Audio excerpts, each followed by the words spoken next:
Je reçois aujourd'hui Michel Bon, président de la Fondation nationale pour l'enseignement de la gestion des entreprises, la FNEJ. La FNEJ qui est à l'initiative de la Semaine du Management du 19 au 23 mai 2014 à Marseille, l'occasion de réunir pour la première fois le gratin mondial de l'enseignement supérieur et de la recherche en sciences de gestion. Bonjour Michel Bon. Bonjour. Alors avant de commencer, je voudrais rappeler brièvement votre parcours. Vous êtes vous-même un ancien grand dirigeant, diplômé de l'ENA, inspecteur des finances, puis président de Carrefour ou encore PDG de France Télécom, entre autres. Alors pour en revenir à la semaine du management, qu'est-ce qui a motivé la FNEJ à organiser un tel événement pour présenter un petit peu quel est son objectif?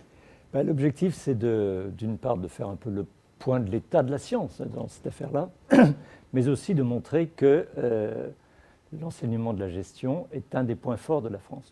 On a bien en tête ce que sont nos points forts, les infrastructures, des choses comme ça. On voit aussi ce que sont nos points faibles, mais on ne sait pas que, vu par l'étranger, notre enseignement du management est un de nos points les plus forts. Et qu'il faut valoriser. Et qu'il faut valoriser. Ça concerne beaucoup d'étudiants, à dire vrai, puisque au total, il y a à peu près 20% des étudiants français qui étudient la gestion et le management. Sans compter ceux qui en font accessoirement, celui un ingénieur qui fait un peu de gestion, etc. Non, ceux qui le font à titre principal, 20%, c'est énorme. Donc c'est un peu une manifestation de force, je dirais, qu'on a voulu faire. Enfin, de montrer en tout cas que ça comptait et que ça marchait. Il y a aussi comme objectif de réunir les différentes disciplines des sciences de gestion qui sont aujourd'hui un petit peu compartimentées. Oui, alors naturellement, comme toujours, les gens se spécialisent, c'est vrai, dans toutes les disciplines. Donc là, vous avez ceux des RH qui ne savent pas trop ce que font ceux de la compta ou ceux de la finance ou ceux du marketing. Donc là, on les met tous ensemble et le fait de se rencontrer, alors ils se rencontrent dans leur campus, dans leurs universités, dans leurs écoles, mais enfin bon, c'est une façon aussi de faire que tout ce monde-là progresse ensemble. Et alors, quels sont les bénéfices que peuvent retirer les différentes disciplines d'un rapprochement? Qu'est-ce qu'elles y gagneraient à se rapprocher leurs travaux et à ce que les chercheurs se côtoient davantage? Deux choses. La première, c'est que plus ils se spécialisent, plus ils ont tendance à s'éloigner de la réalité quotidienne de l'entreprise qui, elle, est globale et synthétique. Et puis, d'autre part, beaucoup d'innovations, beaucoup d'idées viennent du croisement de deux expériences différentes.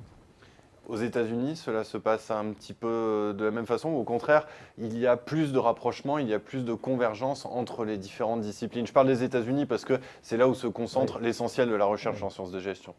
C'est plus facile aux États-Unis, d'abord parce que la plupart du temps, ils sont dans des campus.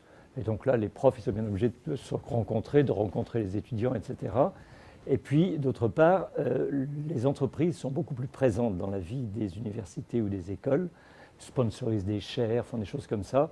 Et donc, l'enseignant a plus de facilité à rester bien en contact avec les réalités de l'entreprise.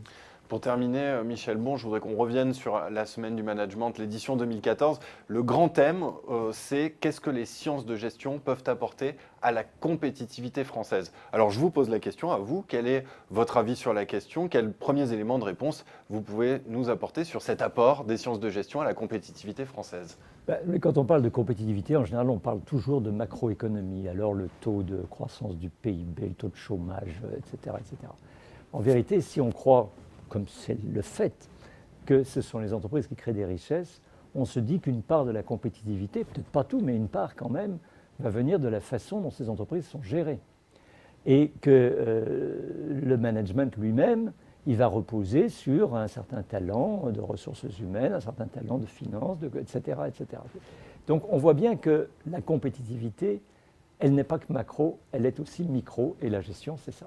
La compétitivité n'est pas que macro, elle est aussi micro. Bien, merci d'être venu le rappeler sur le plateau de Xerfi Canal. Je rappelle la semaine du management organisée par la FNEJ du 19 au 23 mai 2014 à Marseille en partenariat avec Xerfi. Je vous remercie d'être venu sur Xerfi Canal, Michel Bon. Merci beaucoup.